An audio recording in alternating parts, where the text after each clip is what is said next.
শুভ সন্ধ্যা। আপনাদের সাথেই আছি তাওফিকা রহমান। প্রিয় দর্শক শ্রোতা, সবাইকে স্বাগত জানাচ্ছি প্রতিদিনের সান্ধ্য আয়োজন শুভ সন্ধ্যার আজকের আয়োজনে।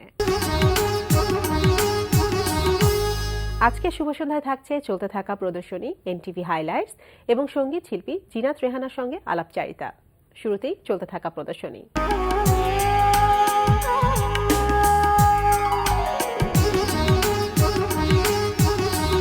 প্রথমেই জানিয়ে দিচ্ছি ঢাকার বিভিন্ন গ্যালারিতে চলতে থাকা প্রদর্শনী ও মেলার সময়সূচি। উত্তর বাড্ডার অ্যাথেনা গ্যালারিতে অনুষ্ঠিত হচ্ছে তেল রং, অ্যাক্রিলিক ও মিশ্র মাধ্যমে আঁকা ছবি নিয়ে শিল্পী গুলশান হোসেনের 17তম একক চিত্রকলা প্রদর্শনী প্রকৃতি ও জীবনের প্রতিফলন। প্রদর্শনী চলবে 6 ফেব্রুয়ারি পর্যন্ত। শাহবাগ জাতীয় জাদুঘরের নলিনীকান্ত ভট্টশালী গ্যালারিতে অনুষ্ঠিত হচ্ছে চিত্রশিল্পী কালিদাস কর্মকারের চিত্রকলা প্রদর্শনী পাললিক প্রাণ মাটি প্রতীক। প্রদর্শনীতে শিল্পীর 52টি চিত্রকর্ম ও বাস্তব সময়ের নিরিখে 2টি স্থাপনা শিল্প স্থান পেয়েছে। প্রদর্শনী চলবে 24 জানুয়ারি পর্যন্ত।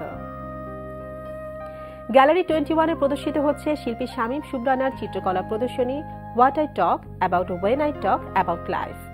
প্রদর্শনী প্রতিদিন দুপুর 12টা থেকে রাত 8টা এই সময় চলবে 31 জানুয়ারি পর্যন্ত। রাজধানীর শেরেবাংলা নগরে অনুষ্ঠিত হচ্ছে মাসব্যাপী ঢাকা আন্তর্জাতিক বাণিজ্য মেলা 2016। বাণিজ্য মন্ত্রণালয় এবং রপ্তানি উন্নয়ন ব্যুরো যৌথভাবে আয়োজিত এই মেলার প্রবেশ মূল্য রাখা হয়েছে প্রাপ্তবয়স্কদের জন্য 30 টাকা এবং অপ্রাপ্ত বয়স্কদের জন্য 20 টাকা। বাণিজ্য মেলা প্রতিদিন সকাল 10টা থেকে রাত 10টা পর্যন্ত খোলা থাকছে। ঢাকা আন্তর্জাতিক বাণিজ্য মেলা চলবে 31 জানুয়ারি পর্যন্ত। এবার এনটিভি হাইলাইটস।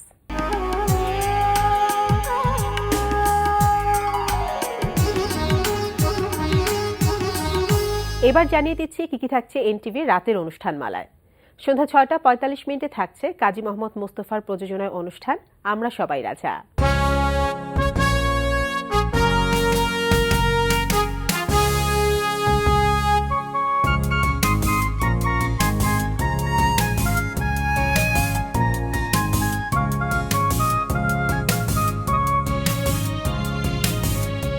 রাত 8টা 20 মিনিটে দেখবেন আবু রায়হান জুয়েলের পরিচালনায় রান্না বিষয়ক অনুষ্ঠান টুডেস কিচেন।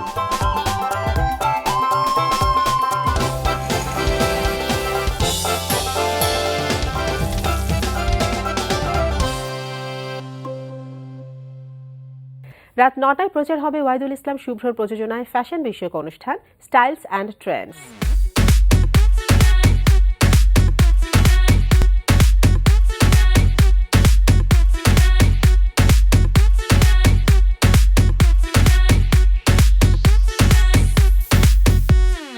রাত 9টা 40 মিনিটে দেখবেন হিমেল আশরাফের পরিচালনায় ধারাবাহিক নাটক একদিন ছুটি হবে। তোমাকে আমি আর এক মুহূর্তের জন্য বিশ্বাস করতে পারছি না।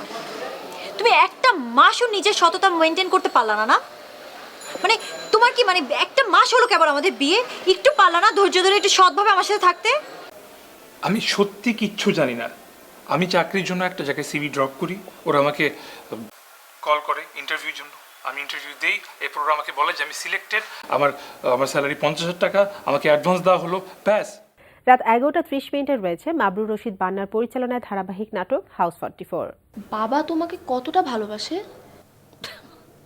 আচ্ছা, এই ভালোবাসা কি মাপার জিনিস যে এইটা দাড়িপাল্লা দিয়ে মেপে মেপে বলবো যে তোর বাবা আমাকে এইটুকুন ভালোবাসে কিংবা এইটুকুন ভালোবাসে?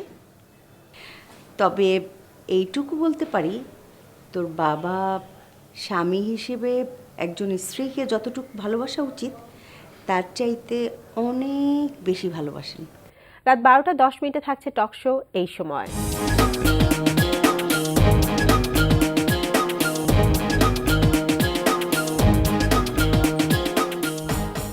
এই ছিল এনটিভির অনুষ্ঠান মালার হাইলাইটস। এবার আলাপচারিতা।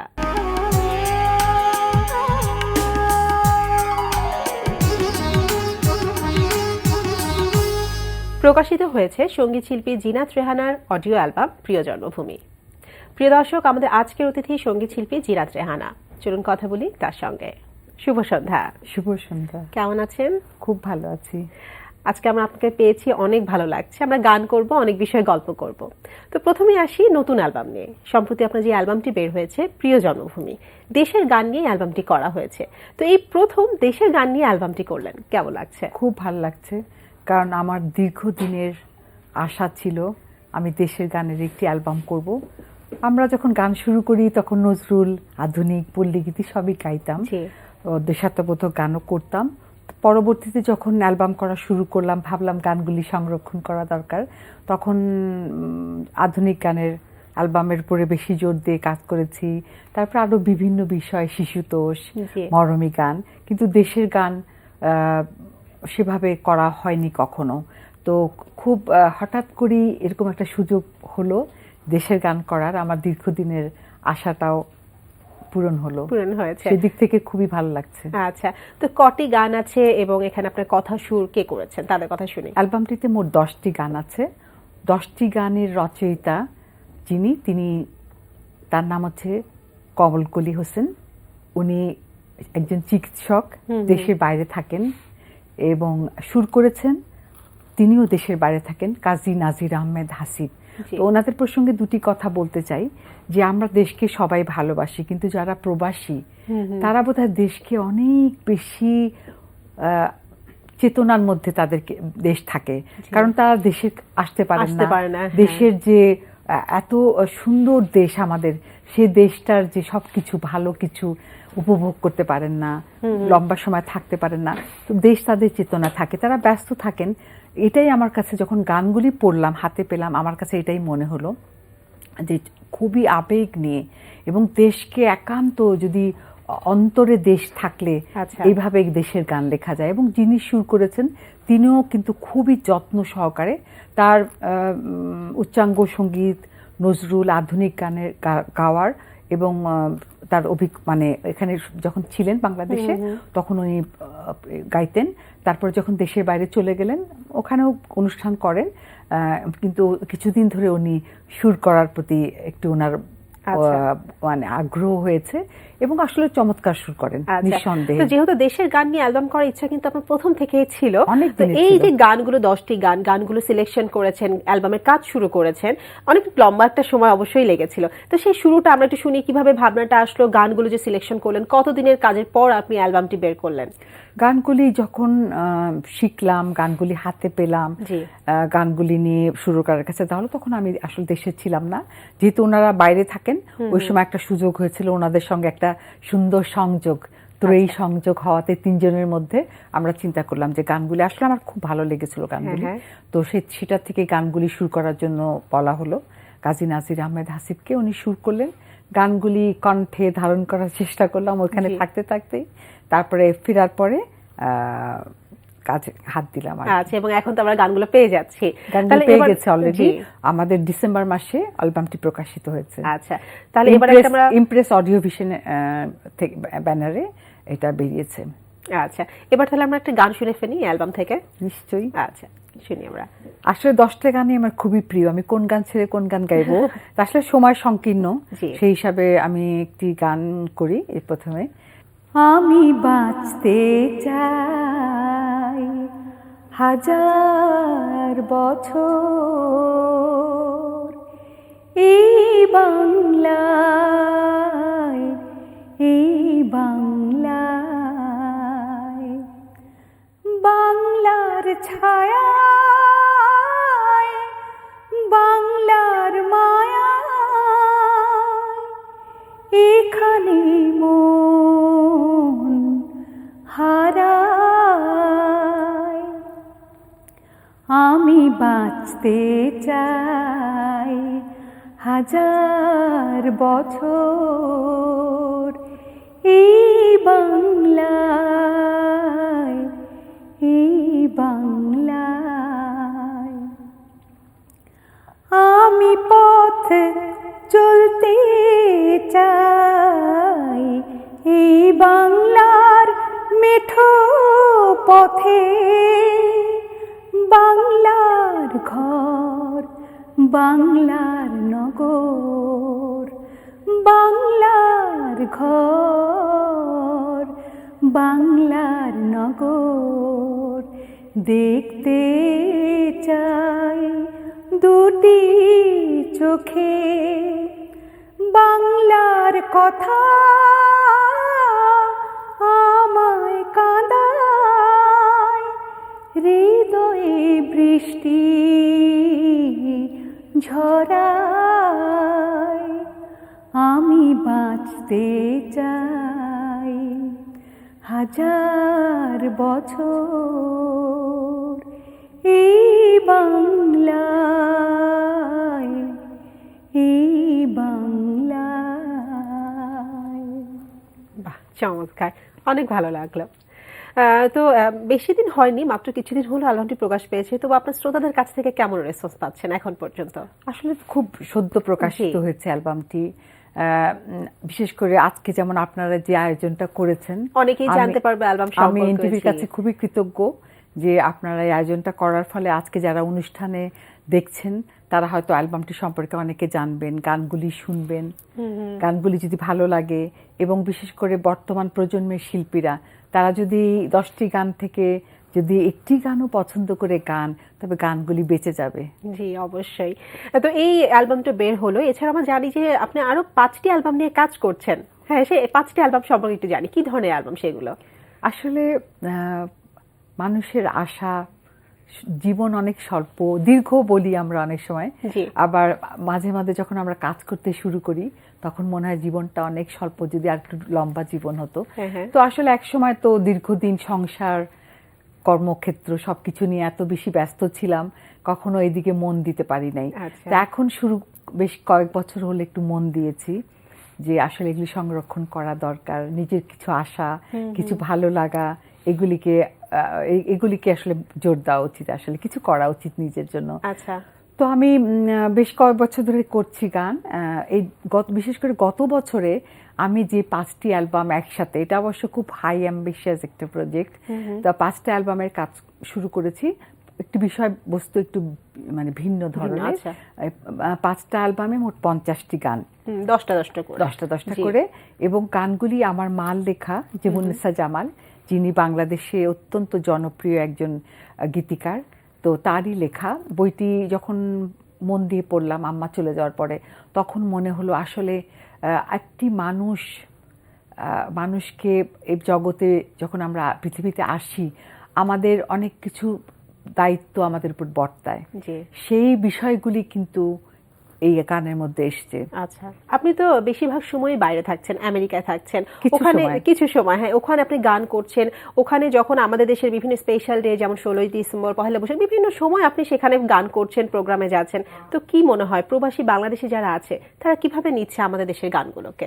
আমাদের একটা ভুল ধারণা আমারও ছিল এক সময়, আবার আমাদের কারো কারো থাকতেও পারে, জি। যে প্রবাসীরা হয়তো বা অন্য দেশে থাকেন, অন্য ভাষায় কথা বলতে হ্যাঁ, হয় হ্যাঁ। তাদেরকে, তো তারা বোধহয় বাংলা ভাষা, বাংলা গান, বিশেষ করে বাংলা ভাষায় কথা বলতে হয়তো তাদের সুযোগ নাই, অথবা তারা চান না তাদের সন্তান সন্ততিদের বাংলা ভাষা শেখাতে, অথবা বাংলা গানের তাদের আগ্রহ নাই। এটা যে কত বড় একটা ভুল ধারণা, এটা বোধহয় আমি ব্যক্তিগতভাবে আমার যদি সেভাবে সুযোগ না হতো জি। তাহলে আমি বুঝতে পারতাম না। এবং এত বাংলা গানের প্রতি, বিশেষ করে আমাদের 70-80 দশকের যে সমস্ত গানগুলি খুবই জনপ্রিয়, আমি আমার গাওয়া গানগুলি গাওয়ার চেষ্টা করি, কেন আমি মনে করি সবাই তো চায় নিজের গান করা করতে, গানগুলিকে জি। বাঁচিয়ে রাখতে। অবশ্যই। এবং কিছু কিছু আমার খালার গান, আঞ্জুমানের বেগম আমার খালা, যেহেতু ওনার কিছু গান আমি করি, তো কিন্তু আগ্রহ কিন্তু ওনাদের, বাংলাদেশের আমাদের তৎকালীন সময় যারা বাংলা গান গেয়েছেন এবং এই অঙ্গনে বিশেষ অবদান রেখেছেন, তাদের গান খুবই তারা আগ্রহ সহকারে শোনেন, এবং গান পরিবেশনা করার সময় দেখি প্রত্যেকে ঠোঁট নড়ছে, অর্থাৎ তাদের গানের কথাগুলিও মুখস্থ আছে। জি। এবং একটু ধরিয়ে দিলে কিন্তু সেই গানগুলি তারা মনে করতে পারেন। আচ্ছা, এটা একটা চমৎকার অনুভূতি। অবশ্যই। মানে আসলে আমার সব ভুল ধারণা কেটে গেছে। আচ্ছা, তো আমরা আরো কথা বলবো, আরেকটা গান আমরা শুনে ফেলি। কোন গানটা শুনবো? আমি অবাক চোখে দেখি আমার দেশের শোভা, চোখ জুড়ানো, মন মাতানো, পাগল করা কি। আমি অবাক চোখে দেখি আমার দেশের শোভা, চোখ জুড়ানো, মন মাতানো, পাগল করা কি। আমি অবাক চোখে দেখি আমার দেশের শোভা। সবুজে ঘেরা মায়ায় ভরা গ্রামখানি ডাকে আমায়, সেই গায়েরই রাখাল ছেলে মধুর বাঁশি বাজায়। সবুজে ঘেরা মায়ায় ভরা গ্রামখানি ডাকে আমায়, সেই গায়েরই রাখাল ছেলে মধুর বাঁশি বাজায়।